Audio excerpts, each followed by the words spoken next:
Sabay-sabay natin alamin ang mga kaganapan na nangyayari sa ating bansa.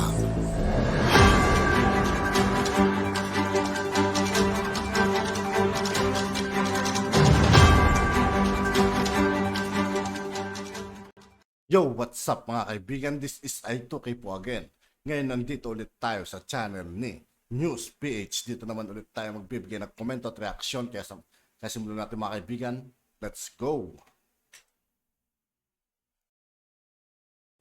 Nagsalita na po si Senator Amy tungkol po dito sa ICC pa rin. Kasi reaction po rito kay Risa Hontiveros. Okay na tayo sa House, no? Pero sinakyan pa ni Risa Hontiveros. Yun pong ICC resolution niya, nag-create din siya. Kaya nasabi ni Senator Amy na gulo ba talaga ang gusto ninyo? Si Senator Bato po hindi po naitago ang sama ng loob, no? Sama ng loob dito po kay Senator Risa Hontiveros. Dahil alam na alam po ni Risa Hontiveros. Ngayon po sumakay pa si Risa Hontiveros. Nakakahiya, no? Nakakahiya. Nahihiya ako para kay Risa Hontiveros kasi wala ba kayo maisip kundi sakyan yung mga yung mga issues, Risa Hontiveros? Sumakay ka na sa confidential fund sa mga congressman. Ngayon sakay ka na naman sa resolution. Wala naman silbi ang resolution nyo. Resolution lang yan. Kumbaga hindi kayo resolution para imbestigahan eh. Wala po kayong karapatan eh. Resolution para kumbinsihin ng Pangulo. Anong uri ng resolution nyo? Okay, ito po ang sinabi ni Senator, talagang gulo lang ang habol nyo. No? Ito po ang sabi ni Senator Amy tungkol po dito. Ito muna kay Bato para tuloy-tuloy lang. Sabi ni Senator Bato, masama talaga ang loob ko. Baka sabihin niya, trabaho lang, walang personalan. Sa akin, that's very personal. It's very personal to me because I'm one of the subjects na iimbestigahan. Tinuturing niya kasing kaibigan daw yung si Risa Hontiveros dahil yung asawa pala ni Risa Hontiveros ay mista. Taga-PMA pala asawa niyan. Takantaka ko sa iyo, Hontiveros. PMA pala asawa mo.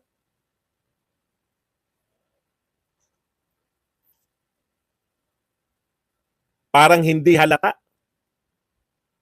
na PMA ang asawa mo. Lumapit pa siya kay Bato, hindi siya iniintindi. Nagte-text lang si Bato. Nakita niyo na ba yung video na yan? Lumapit siya kay Bato. Ito tokes-tokes niya. Dapat nakakahiya naman kung nagtuturingan kayo. Nagtuturingan kayong... Kasi po sa totoo lang, wala naman silbi. Wala naman pong silbi yung hindi hiwalay, patay ng asawa ni Hontiveros. O patay na... Hindi ko na tuloy alam eh. Ano ba talaga? Patay na o hiwalay? Patay na. Alam ko nga patay na eh. Pasensya na po kayo, kukorek po natin ha. Patay na po yung asawa ni Hontiveros. Pero kanina ko lang nalaman, mista niya eh. Mista niya, sabi ni Senator Bato, kung nagtuturingan pala kayo magkaibigan, bakit ikaw po ay magpapail ng resolution na wala naman talagang silbi? Sa totoo lang po, wala naman po, para saan ba yung resolution? Hinihikayat na ng House of Representatives, hikayatin mo rin. Hikayatin mo rin yung Pangulo, nagsalita na nga paulit-ulit. Okay. Tignan po ninyo to. Ito po sabi ni Senator Amy, panoorin, basag ulo ito, mga mambabatas na humihimok sa Marcos, admin na makipagtulungan sa investigasyon ng ICC hinggil sa war on drugs. Yan. Ay basag ulo ang... habang binabasa ko, nawawala yung video. Bakit? Bakit kayo nagbubura SMNI? Nagbubura ba SMNI o ano? O binura na sila? Wala. Pati video na eto po. Okay. Ang pakiusap ko ni Senator Amy, iwasan, nakikiusap ako sa lahat na wag nang maghanap ng gulo. She said as si Defense Vice President Sara Duterte for making the same appeal. Okay. Ano po no, yung hinahamon po ninyo, sa totoo lang po, eto hindi ko alam kung ako lang po nakakaramdam nito, no? Sa araw-araw na ginagawa ninyo dyan sa House of Representatives, tapos gusto mo pang idamay yung Senado, Risa Hontiveros. Sa araw-araw na ginagawa ninyo, tuloy-tuloy po, no, mula po sa confidential fund, Tapos eto lang po yung ano yung gusto kong iparating. Ito yung nararamdaman ko ngayon. Sabi ko, anong uri na tayo ng mga Pilipino? Anong uri na tayo ng mga tao, no? Is this how we pay our leaders? Yung mga matitino nating pinuno, ganito ba natin gustong suklian yung kanilang matinong pamumuno sa bayan, no? Matapos po natin silang maglingkod. Alam niyo po, ang sukatan ko lang po ng matino yung pamumuno na naglingkod.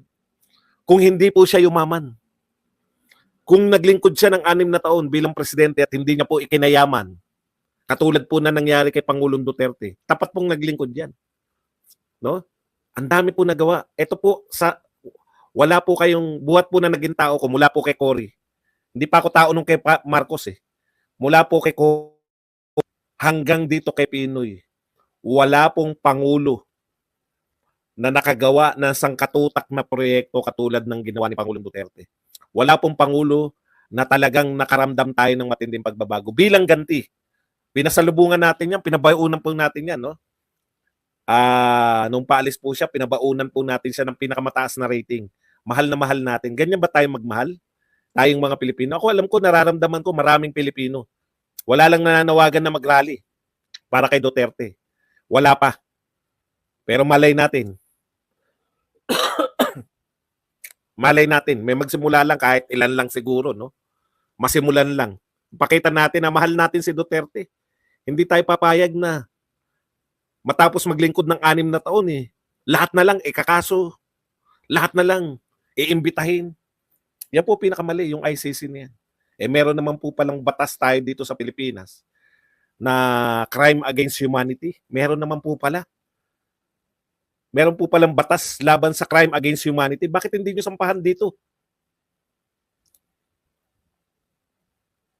Alam niyo po, mahirap po kasi mag-organize ng rally, sa totoo lang. Hindi po, ang rally po, akala nyo ba yung mananawagan, punta tayo sa ganun. Pucha, baka pagpunta natin dun, wala kayong permit. Mahirap po mag-organize ng rally. Pero madaling sumama pag may nanawagan. Nakakapanggigil na, no?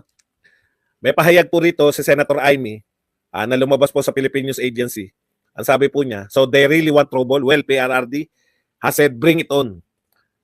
But the decision to cooperate or not is one of the executive, and my brother, the President of the Philippines, has already made it clear that the ICC has no jurisdiction to conduct the probe. I share that view. Okay. Inuulit-ulit to, no? Ni Senator Amy na nagpahayag na si Pangulong Marcos na hindi natin papapasukin yung ICC. Talagang ang nakakagulo, Senator Amy, pasensya ka na. Hindi ko po talaga maintindihan kung bakit hindi niyo po kaya yung pinsan ninyo. Kayong magkapatid.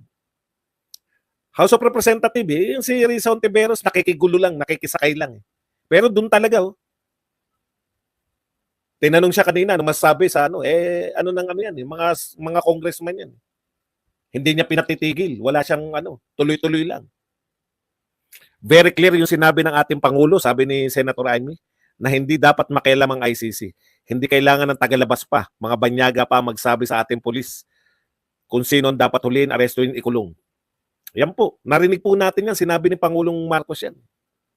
Ito po talaga. Ang tanong ko nga po sa inyong magkapatid, no, Senator Amy at si PBBM, naawa po ako kay PBBM. Ito po, alam niyo po ba habang nagkakagulo po yung kung ano-anong ICC na naman? Real talk po. Ito tignan nyo habang nagkakagulo tayo rito, ang Pangulo po nasa palasyo. Nagmi-meeting po sila ng kanyang mga gabinete. Alam nyo kung anong pinag-usapan nila? Ito. Ayan, no? Maintaining the Philippine economy's resiliency among global economic slowdown. May slowdown po ngayon, pambung pandaigdig. Nagmi-meeting po sila, paano po mapapa-unlad yung Pilipinas. Mahal na Pangulo, kahit na ano pong pagsusumikap ninyo, mag-meeting kayo na mag-meeting, maggawa kayo ng mga proyekto para pa-unlarin ng Pilipinas. Ang kino-cover po ng media ngayon, yung nagaganap po sa House of Representatives, na pagpapapasok sa ICC. Ang kino-cover po ng media, yung mga sinasabi ni Lebarry Gutierrez, sinasabi nila Laila de Lima. O alam nyo na ngayon kung bakit napalaya si Laila de Lima. Yung hindi kayang gawin ni Risa Hontiveros, hindi kayang gawin ni Leni Robredo dahil pasyal-pasyal na lang. Hindi kayang gawin nila Drilon dahil wala na talaga, namamahinga na. Hindi kayang gawin ni Trillanes dahil Kahit magsalita si Trillanes, wala na nakikinig. Eh si Dilima po pala, magiging attack dog talaga. No? Lahat na po. Sinabi na ni Dilima, eto na naman, may bago na naman po si Dilima ngayon. Ang atake na, hindi na po sa tatay, sa anak na. Kay Sara Duterte na, direkta na.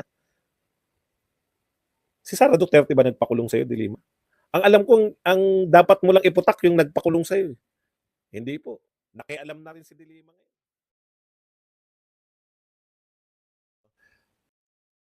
At yun nga po mga kaibigan, dito po nagtatapos ang ating reaction video. Muli ako po si I2K ng Sundalo ng Dunggalo. Maraming salamat sa patuloy na pagsuporta. Yeah, peace out.